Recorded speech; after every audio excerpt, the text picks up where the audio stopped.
Hi friends, అందరికీ శుభోదయం. నేను మీ Sanju. Welcome to Kharagpur blogs. ఇది చామంతి ఫ్లవర్.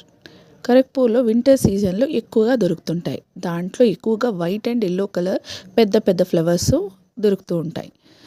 ఈ సీజన్లో ఎక్కువగా ఈ పువ్వుల్ని యూస్ చేస్తూ ఉంటారు. బట్ ఇక్కడ దేవుడికి ఎక్కువగా మందార పువ్వులు, బంతి పువ్వులు యూస్ చేస్తారు. వింటర్ సీజన్లో మాత్రమే చామంతి పువ్వులు యూస్ చేస్తారు.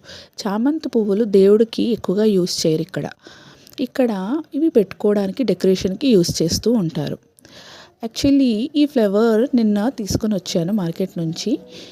చూడడానికి ఒకే ఫ్లవర్లా ఉంది. బ్యాక్ చేసి చూస్తే ఒకే ఫ్లవర్లో 5 ఫ్లవర్స్ యాడ్ అయ్యి ఒకే ఫ్లవర్లా కనబడుతుంది. ఇలా విడివిడిగా చూస్తే 5 ఫ్లవర్స్ ఉన్నాయి దీనిలో.